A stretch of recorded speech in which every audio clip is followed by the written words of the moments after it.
10 مشاهير من غناهم اللهم لا حسد بيقضوا مشاورهم بالطيارة، ملوك الجو يعني. بس يا ترى هما مين؟ صفاء أبو السعود.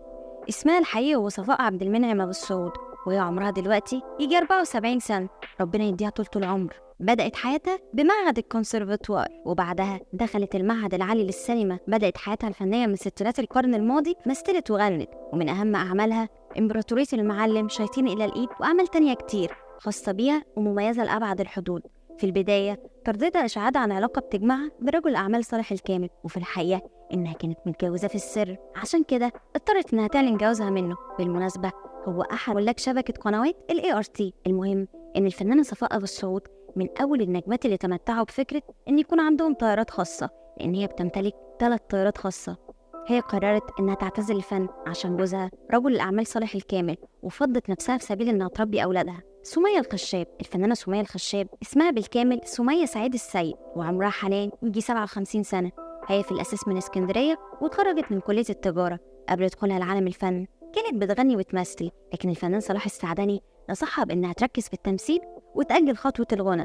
وفعلا مثلت معاه مسلسل الحساب، وظهرت في بدايتها بشوية أدوار صغيرة في بعض الأعمال زي اللعب في المضمون وحضرة المحترم، لحد ما جالها دور مديحة في مسلسل عائلة الحاج متولي. ومن هنا بقى نقدر نقول إن طاقة القدر اتفتحت ليها، لحد ما وصلت لأدوار البطولة المطلقة زي مسلسل الحلال، يانا يانتي، ب100 راجل، وأعمال تانية كتير. سمية اتجوزت 3 مرات في حياتها. المرة الأولى كانت من شخص خارج الوسط الفني، ولما عرض دخولها لعالم التمثيل قررت الانفصال عنه. ومن بعدها اتجوزت من رجل أعمال مشهور، بالإضافة لجوازتها الأخيرة من أحمد سعد، واللي كانت عبارة عن مشاكل رايحة جاية على الفضائيات. المهم فاكرين رجل الأعمال اللي اتجوزته؟ هو ده بقى اللي اشترى ليها طيارة خاصة. بالمناسبة هو اسمه سعود فرحان، وجنسيته سعودي. وقتها قرر جوزها إنه يفاجئها بيها في مطار القاهرة. إسعاد يونس. الفنانة إسعاد يونس أو صاحبة السعادة زي ما اتعرفت واتشهرت في كل مكان، هي ممثلة ومؤلفة ومنتجة وكاتبة مصرية، عندها دلوقتي يجي 74 سنة. حصلت على بكالوريوس من معهد الإرشاد السياحي. باباها كان من الضباط الأحرار، واشتغل صحفي من مؤسسة روزا اليوسف. إسعاد دخلت لعالم الأضواء لما اشتغلت مذيعة، بالرغم من إنها اتشهرت قوي بدور زغلول في مسلسل بكيزة وزغلول، إلا إن كتير ما عرفش إنها ألفت العمل ده. إسعاد اتجوزت في حياتها مرتين. المرة الأولى من فنان مش معروف قوي، وبعدها اتجوزت من رجل أعمال علاء الخواجة، وخلفت منه عيالها نورهان وعمر. هي عندها طيارة خاصة جوزها جابها لها عشان تقدر تقضي بيها سفرياتها في كل هدوء. شريهان. الفنانة الشاملة شريهان اسمها بالكامل شريهان أحمد عبد الفتاح الشلقاني، وهي عمرها تقريبا 60 سنة. اتولدت في القاهرة، ودخلت لعالم الفن من عمر 4 سنين في السينما والمسرح والتلفزيون، وبسبب حادثة تعرضت ليها في 2002 بعدت عن الأضواء. الحادثة دي فضلت لغز كبير في حياتها، كل اللي بيتقال عنها مجرد توقعات وتخمينات من ناحية مين اللي كان السبب وراه. المهم إن شريهان درست الحقوق لأنها كانت عايزة تساعد والدها في إدارة أعماله، لكن حب الفن اتملك منها، فسلكت المشوار وفعلا تألقت في أعمال مهمة زي سك على بناتك، وعشان خاطر عيونك، الطوق والإسورة، وخلي بالك من عقلك. اللي كتير ما يعرفوش إن شريهان تبقى دورة الفنانة إسعاد يونس، فهي الزوجة التانية لزوج الفنانة إسعاد رجل الأعمال علاء الخواجة.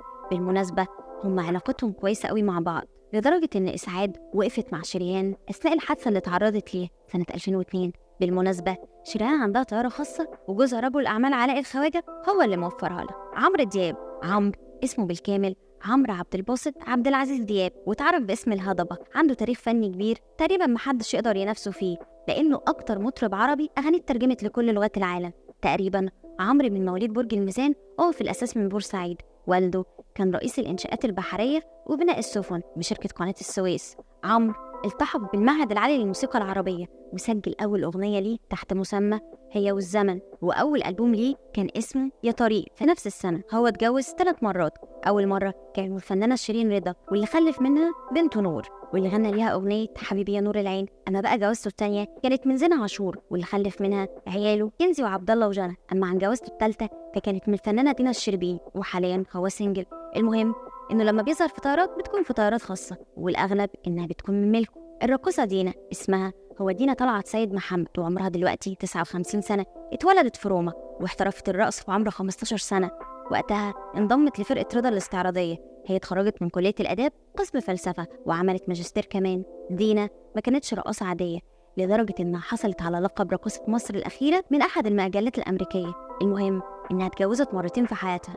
الأولى كانت من المخرج سامح البابوري واللي خلفت منه ابنها الوحيد علي، والتانية كانت من رجل أعمال حسام أبو الفتوح واللي جاب ليها طيارة خاصة تحت تصرفها عشان تقدر تسافر مع فرقتها من مصر لأي مكان بكل سهولة. بس بعد كده دينا اشترت طيارة خاصة من فلوسها أمريكية الصنع. شيرين وجدي، المطربة شيرين وجدي، صوتها مفيش اختلاف عليه، فهو بيجمع هدوء ودفى ما يزوغ عن أي مطربة تانية. المهم إن جوزها إيهاب طلعت واللي كان واحد من أشهر رجال الإعلام في مصر هداها طيارة خاصة. عائلة ساويرس من أغنى العائلات في مصر، ولو ركزنا مع مسيرتهم هتحس قد إيه هما يستاهلوا اللي وصلوا ليه.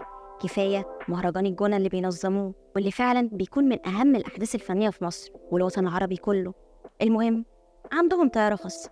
محمد أبو العينين ملك السيراميك، رجل الأعمال محمد أبو العينين بيمتلك طيارات خاصة، ولكن اللي كتير ما يعرفوش إن هو في الأساس طائر معتمد، عشان كده بيقدر إنه يسوق طيارته الخاصة بنفسه. رجل الأعمال حسين سالم صاحب أهم صفقات الغاز في مصر وصاحب أهم فنادق ومنتجعات في شرم الشيخ عنده طيارات خاصة. رجل الأعمال حامد الشيتي صاحب شركة رافكول للطيران ومجموعة من الشركات السياحية عنده طيارة خاصة، وده أقل حاجة الواحد بيلقبه إن هو ملك السياحة، خصوصاً إن شركته بتدير حوالي 65 فندق في مصر بالبحر الأحمر والأقصر وأسوان، ده غير 25 فندق عائم على مستوى العالم وأسطول من العربيات. وبعد ما حكيت لكم عن ملوك الجو، يا ترى مين أكتر واحد فيهم ما كنتوش تتخيلوا إن عنده طيارة خاصة؟ كنت معاكم أريا سام، ما تنسوش تعملوا لايك وشير وفولو وسبسكرايب، تكتبوا رأيكم في كومنتس تحت.